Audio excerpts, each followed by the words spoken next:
Hey Dane, how are you, man? Good. How's it going? Another great day for a great weekend.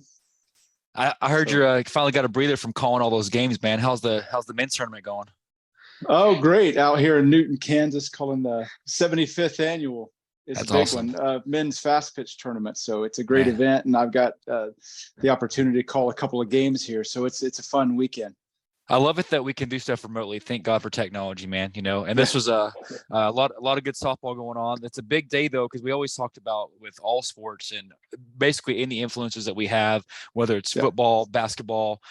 We're obviously huge football fans, and there's a gentleman that we've been following since his Auburn Yeah. days. Brodarious Hamm will be here today. Yeah. Great career there. Went from, like I said, his pedigree speaks for itself at Auburn, and then recently joined in the Michigan Panthers. One game away from the championship. They were 4 points away from Yeah. making it to the Yeah. championship game. Just some ballers, man. They would take second in their division and just out there just doing great things. Just a great human Yeah. being, does a lot of things for the community. I think an influential man of God, just does a lot of Yeah. stuff for everybody positively. So it's my Yeah. honor to bring on this inspirational athlete, Mr. Brodarious Hamm. Yeah. Brodarious, how you doing, man? Doing good, man. Thank you for having me. Yeah. Yes, Thank you sir. for coming on. It's our honor to have you on. Brodarious, we've got some questions for you, man. Over the years, the Yeah. audience has kind of broken down things that we like to know about you, as far as influences and athletic stuff. So Danny and I are going to run some questions past you, and at the end of that, we'll break into a little segment called Rapid Fire for fun, just Yeah. to kind of make you laugh a Okay. little bit, and then we'll end it with something that's called open mic. So Dan, if you want to go with the first one, man, whenever you're ready. Sure. Sure, Brodarious. Our first question is always we like to get to know a little bit about you with your background in football. At a young age, when did that fire ignite in you to start playing the game of football at a young age? It was around the age of 7. My dad put me in football, and pretty much just, my first year I wasn't that good, and then the following year I had a really good season. I kind of caught on to the game, it came more natural to me, and since then I just been, rolling with that, and I love the game. I love it. When you did football, I know a lot of athletes that make it in specific sports. With our kids, our girls, they do multi sports, right? Did you do things alongside that, like soccer and basketball and all that, or was it pretty much all football from early on? Oh no, yes, I played. I was a really good athlete in basketball. I played a little. I did a little track, like field and stuff, but mainly basketball and football. I did that my whole time in high school. So all the way, man, Dane, from like you're looking at this athlete at the age of 8, who knew down the road one day gonna be playing for Auburn, and then now, of course, in the USFL, man, Yeah. all those late nights of practice and all the time you had to put into it, man. So Yeah. when you look at that, man, when you look at that as we kind of transition, you have played in a lot of games, man. I mean, Yeah. I look back at the 2021 season, man, when you guys came out and just did a stomping in 2021 at Auburn. If you look at all the games that you played, if you had to pick one, though, maybe it's with Panthers or back in your Auburn days or even high school. Is there a game maybe so far that just stood out to you as being, man, that's my echelon right now. That's my bucket list game so far. Uh, yeah, I have two actually. My Okay. last year at Auburn, we played Alabama, and we went into, I want to say, I think it was 2 or 3 overtimes, and Yeah. we ended up losing the game, man. But it was just, we fought hard, and we didn't come out on top. But that game just stands out to me, and actually, I miss Auburn a lot, man. Feel like that. Yeah. And I would I say the other one. I'm sorry. No, go ahead. Go ahead. I'm just listening. Okay, and the other one was, the Michigan Panthers game, same kind of game. We went in like 3 over. Well, it's 3. The way they do overtime is 3 periods, and each team get a possession, and I feel like we kind of got robbed, but it is Yeah. what it is, man. I enjoyed it, and yeah, Yeah. Love it. I'm gonna tell you this because Dana, I think I told you this, Brodarious, whenever we were talking back and forth. Dana and I are humongous OU fans, and we like Yeah. Auburn. I will say this. That's why I'm glad Oklahoma's going to SEC because we were watching y'all. I watched that game. I had actually said Auburn's coming out that 2-point spread. I Yeah. was watching Yeah. that game, man. I didn't miss a beat of that game. So trust me, I knew I was hoping you were going to call that one because I was like, we're 2 Yeah. points away from them taking Bama. So I love it, man. Yeah. Dan, go ahead. Oh, yeah. On when you're playing football, did you start out just at the position you're at on the front line, or did you kind of spread yourself around the field to play more positions at a young just in age? At a young age, I played. Well, at first I started out, I was primarily just defense, and Mhm. then I started playing both. And then when I got to high school, I was actually a defensive end, Mm. and I was like, when I tore my ACL, I didn't have that same twitch, but I still could move. I still played, defensive line, but Uh-huh. I knew offensive line was going to be where my career ended up, and that's how I ended up at Auburn playing offensive line. But Yeah. I feel like I still could play a little defense. Oh, there you go. Yeah. Yeah. Heck yeah. Always crack some heads. It's better to, deliver the punishment as opposed to absorbing it, I imagine. Yes, sir, definitely. Now, whenever you went ahead and settled into your position that you're at now, do you have any influences that have kind of helped you along that you've kind of patterned your game after? Yeah, man, I watch a lot of like the veterans in the league. Like I watch a lot of Lane. I love Lane Johnson's game, man. I just watch how he uses length and his feet. I mean, he just savvy, Yeah. man. So I just try to watch a lot of his highlights, and I watch him. It was an interview. He was sitting down talking about the game and just how easy it comes to him, and Mhm. he just broke down some of his film, and I watch it almost every day and just try to model my game after that if I could, and just little pointers like that. I feel like it really helped. I think it's neat, Brodarious, when you talk about some of your influences, and it's cool now. And you know this, and it's kind of neat that now some of these kids that are coming up, they're going to be looking at you as like how you had your people that you followed and you watched. Now you've got kids in the game looking at you and your story and how you've made it into the league and maintained your athleticism and maintain just all the mental parts of it that you have to get past. When you're out there playing year after year, overcoming injuries and all that. I think that's impressive that now you get to be in that same breath. Hey, here's my influences. Now you're paying it forward to somebody else, right? So we always kind of look at. I know with the Panthers, of course. There's so much ahead. What else in this next year do you have? I know you do a lot with you're very big on Man of Faith, and we respect you for that. There's a lot that you're doing. Yeah. What's the next 12 months look like for you, just overall as a person? Right now, I'm actually on vacation with my wife and kids.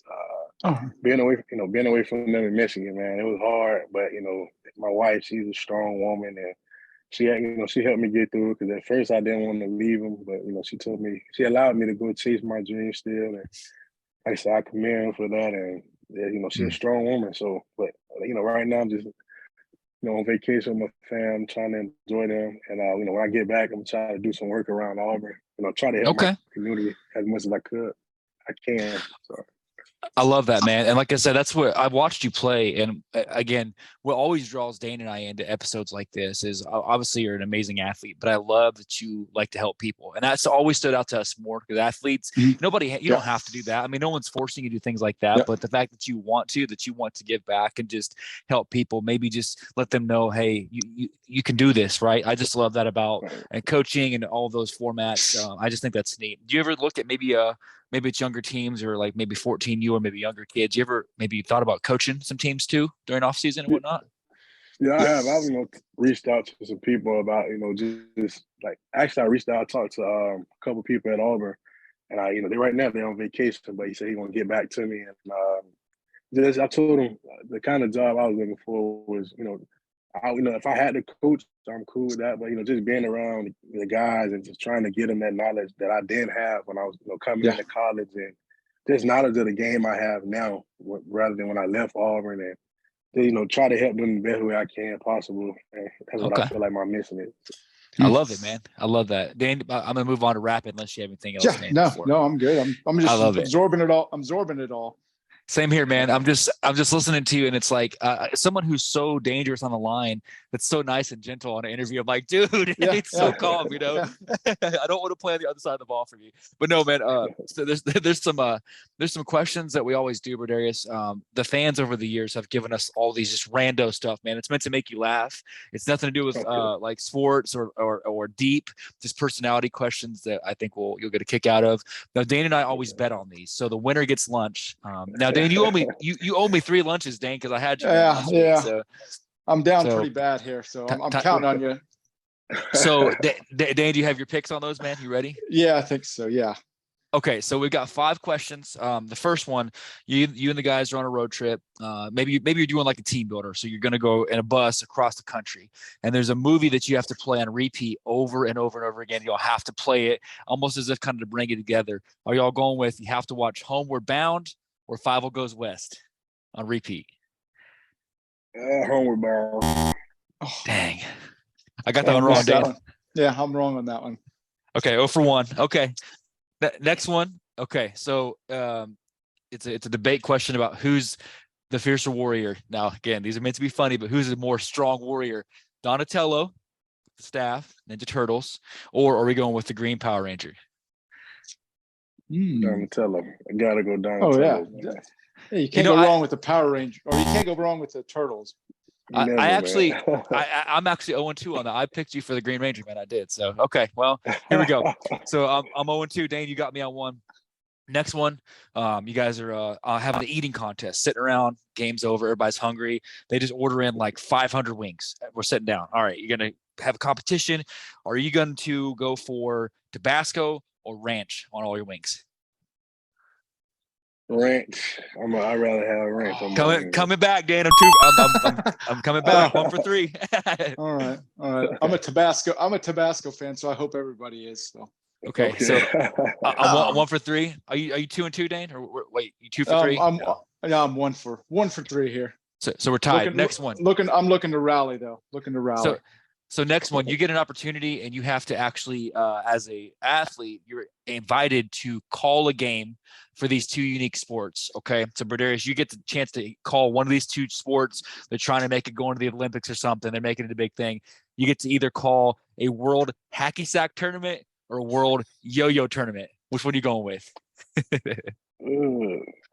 I'll probably have to go with the hacky sack tournament. Say it. There we go. There I go. I'm back. All right, 2 for 2. All right. So with Dane, we're tied. We're tied 2 for 2. So okay. Right. So last one, athletic question. We see these would you rather questions and things that kind of crack me up.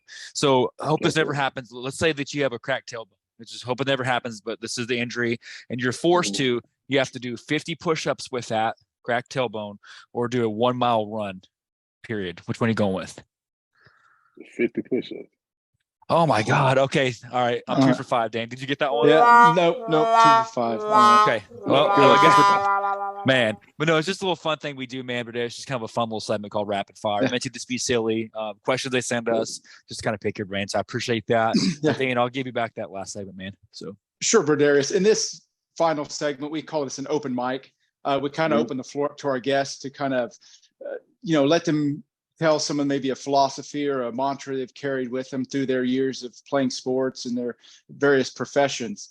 Is there something that you've carried with you through the younger days to high school to college and now where you're at playing professional? Is there a philosophy or a mantra that you've carried with you that kind of helped you through any times that you needed it that you can kind of pass on to some of the younger listeners? Yeah, man. I would say you always gotta feel like there's someone out there better than you, not in just sports, but just life in general. And just treat every day like it's your last. That's how I try to live my life, man. And just like I said, I try to, what I went through for my health, and when I was coming into college and stuff like that, I just don't take anything for advantage, and like I say, live every day to its fullest. Yeah. Wow. That's a perspective, man. And like I said, the wisdom, and thank goodness, like, I'm glad you're doing well. Like I said, we weren't going to share that story unless you did, but I'm glad that you're doing well, man. And recovering from that. So that's why I said it's an inspiration. You took that, and no wonder football is easy for you, man, because you overcame that, so, wow. So I think treating every day, like, and that carries over Brodarious out of sports. Think about, like, maybe you had an argument with somebody. Is it really that big a deal? If this is my last day, would I really carry this argument with me? Maybe a coworker, maybe something you're doing with fan members. Hey, is this really that big of a deal if this is my last chance I had to say it? So I love that. Dane, do you have anything to add to that? Because that's powerful, man. Well, yeah, I just had another question about, along the lines of, building yourself up to go to your various levels of sport.